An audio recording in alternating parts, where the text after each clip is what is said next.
Hello friends and welcome to VR classes 20 The Hindu analysis for the date of 30th of May 2021 के लिए हम आज आप सभी के बीच आए हैं और आज का डेली करंट अफेयर सीरीज हम देखेंगे।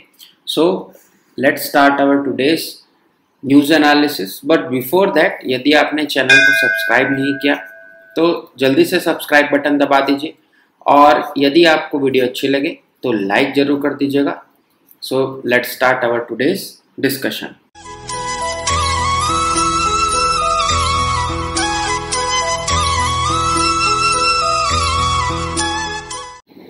द फर्स्ट न्यूज़ यहाँ पर जो है वह है कि गवर्नमेंट ने ग्रुप ऑफ मिनिस्टर्स को फॉर्म करने का जो इंस्ट्रक्शन कल दिया था हमने देखा हुआ है।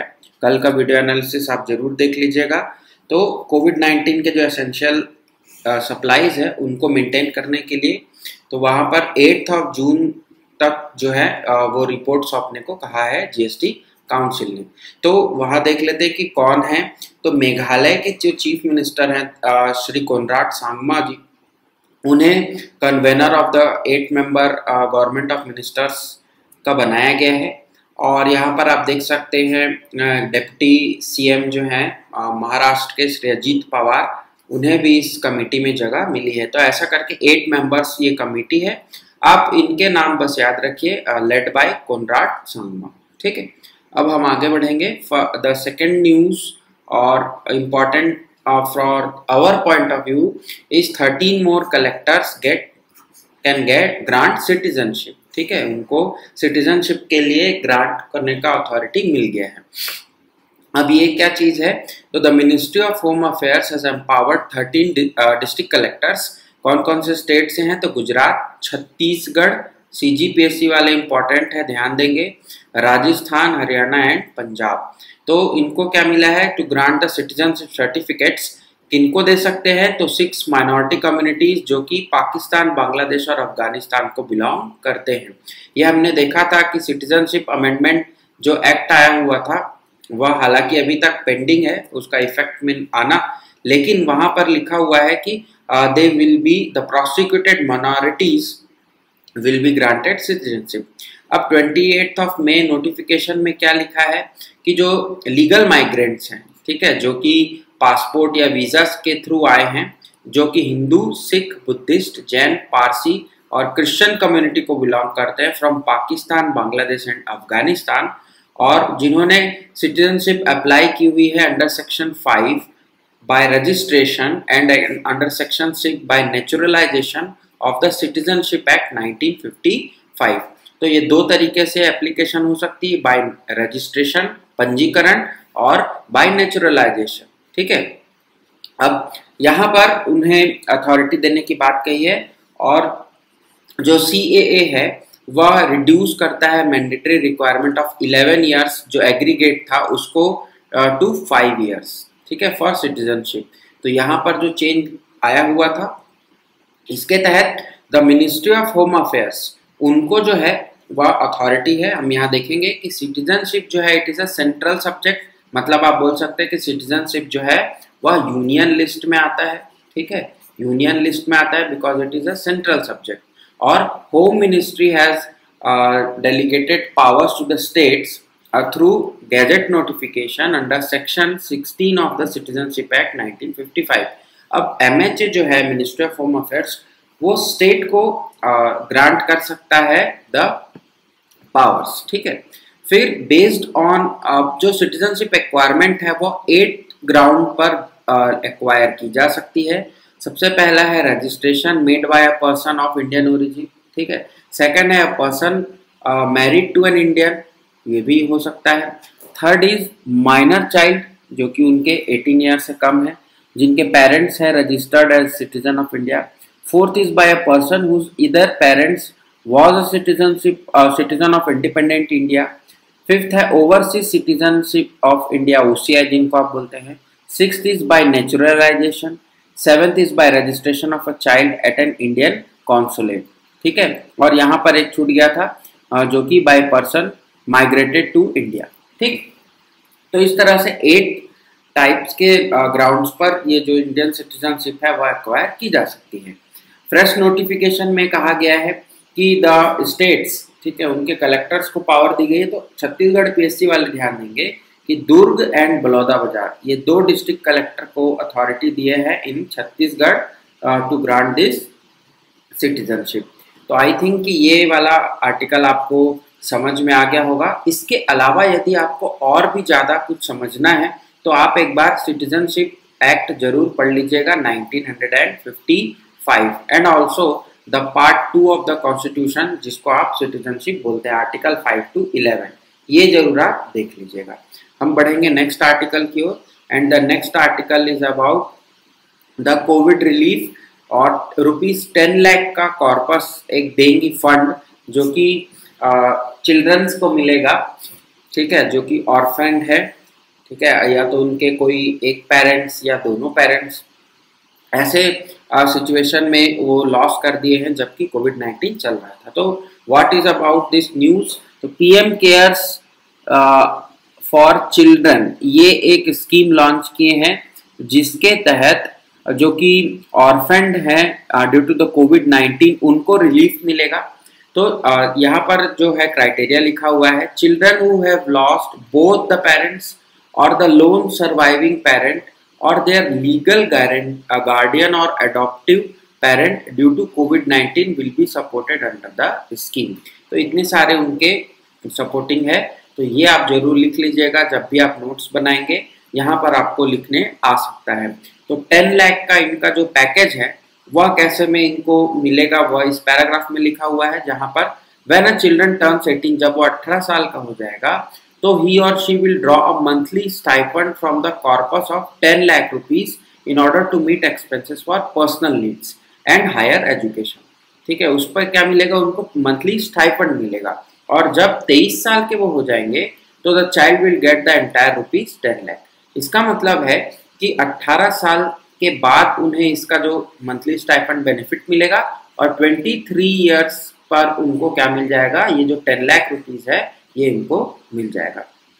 इसके अलावा उन्हें रेसिडेंशियल स्कूल्स का भी प्रोविजन किया गया है, ऑल्सो टू द केंद्रीय विद्यालय एंड द नवोदय विद्यालय। ठीक है, फिर जो हेल्थ इंश्योरेंस है कवर है that is of the you can say the Ayushman Bharat योजना, उसके तहत भी इन्हें रजिस्टर किया जाएगा। फिर मंथली स्टाइपेंड तो इन्हें मिलेगा ही आफ्टर 18 इयर्स ऑफ एज और द फैमिली। इसके अलावा भी एक कहा गया है कि पीएम जो केयर्स फंड है उसमें जो फैमिली है जिनके सोल अर्नर को खो दिया है जिन्होंने, उन्हें भी रिलीफ जो है वह मिलेगा। तो better of the schemes launch, आपको ये याद रखना है कि जो भी आपको स्कीम्स लॉन्च होती है वो किन के लिए है, कौन एलिजिबल है, ये जरूर कंडीशंस पूछा जा सकता है for in the UPSC also in the state public sector examination. आगे बढ़ेंगे हम, और आज का जो संडे स्पेशल होता है जो कि हमारा साइंस टेक का होता है, तो वहाँ पर हम कुछ इम्पॉर्टेंट चीज़ों को देखने वाले हैं। तो अब हम वहाँ से स्टार्ट करते हैं। सबसे पहला जो आर्टिकल हम देखेंगे that is about the sero survey. Sero survey की जो लर्निंग्स है वह यहाँ पर दी गई है कि कैसे आईसीएमआर ने सीरो सर्वे कराया था और उसके अकॉर्डिंगली हम बहुत सारी चीज़ों को पैंडेमिक सिचुएशन में अवॉइड कर सकते हैं। सबसे पहले यहाँ देखना है कि 21.5% of the population has been expose to the virus, जो कि थर्ड सीरो सर्वे जो हुआ था दिसंबर 17 से जनवरी 8, उस पर यह स्टडी सामने आई थी।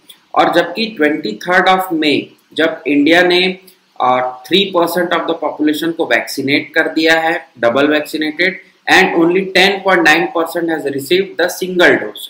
तो यहाँ पर एक बात जरूर आती है कि अभी तक जो रिपोर्ट सामने आई उसमें केवल 3% of the population is vaccinated, तो there is still chance of danger.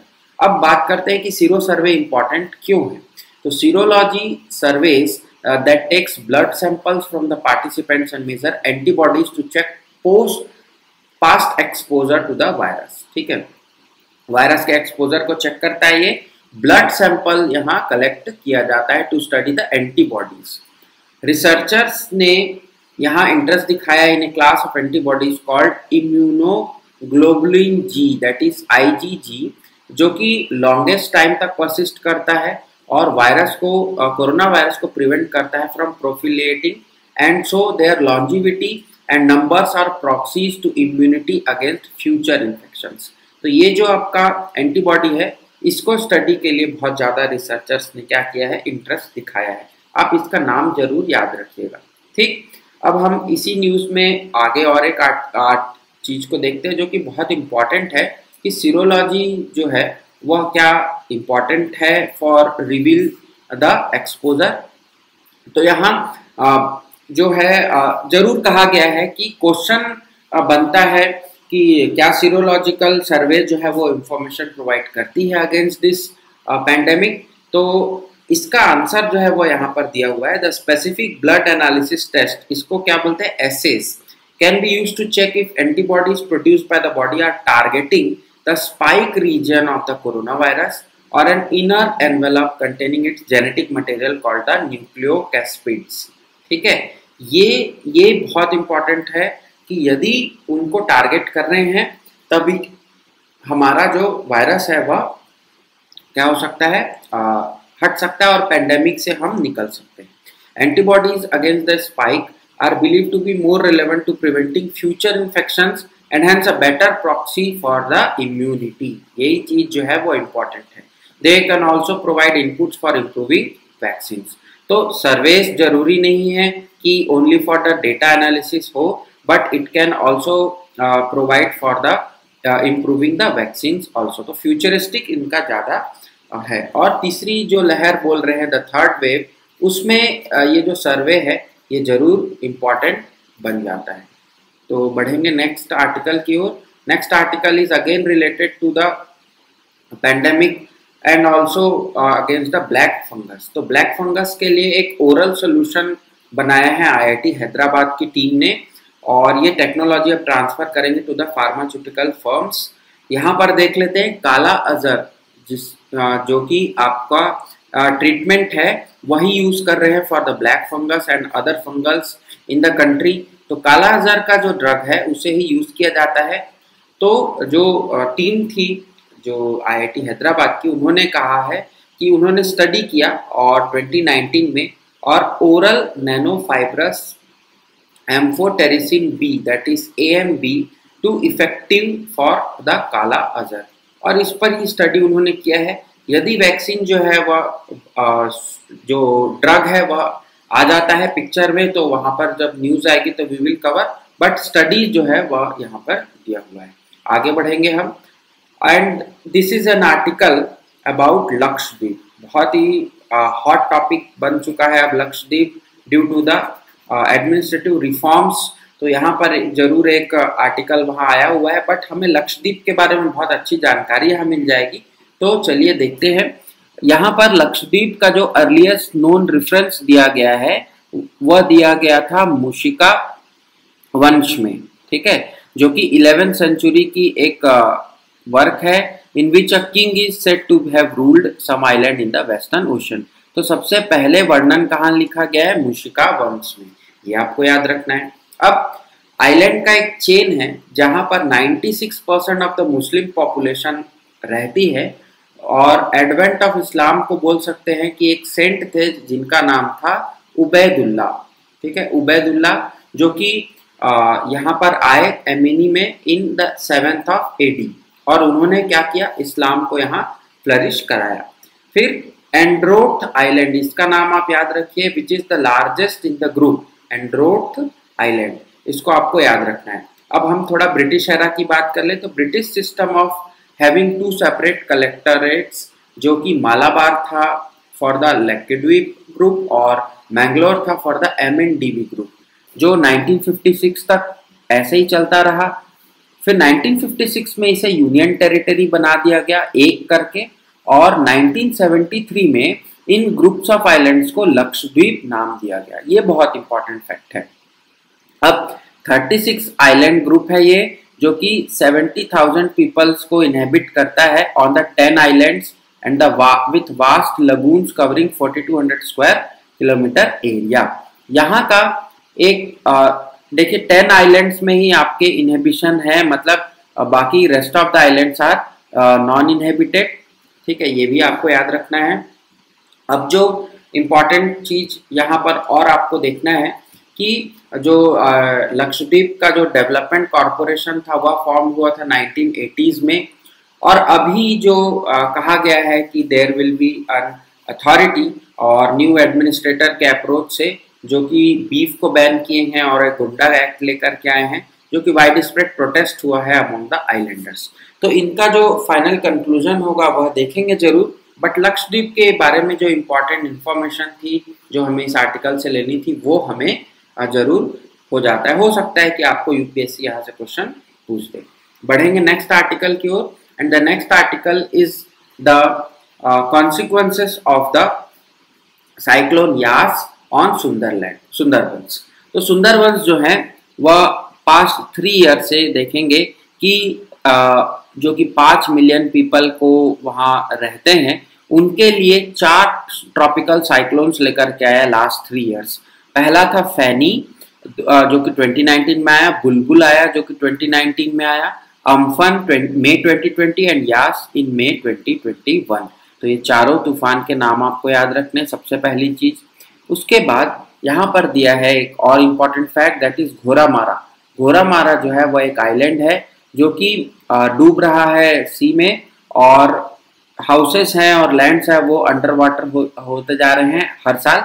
तो यहाँ आपको एक याद रखना है, Ghoramara is situated and it belong to Sundarban.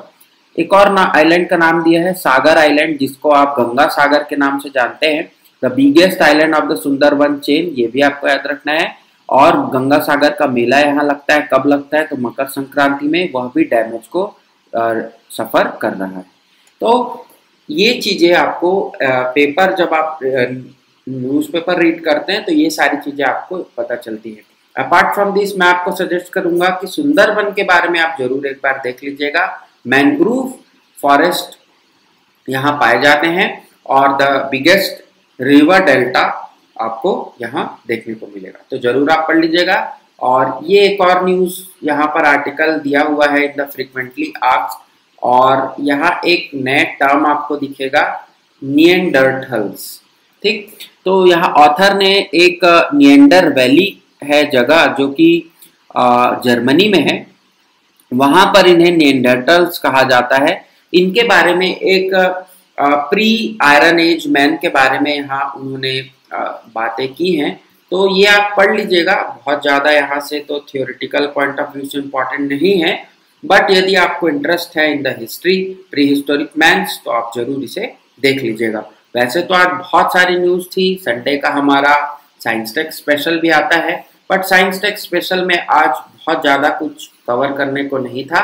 तो आई होप कि आपको आज का द हिंदू एनालिसिस अच्छा लगा होगा। यदि अच्छा लगे तो लाइक जरूर कर दीजिएगा, और चैनल पर नए हैं तो सब्सक्राइब कर लीजिए। For the Hindu free PDF, join our Telegram group. So thanks for joining. Thank you very much. Stay safe, stay healthy.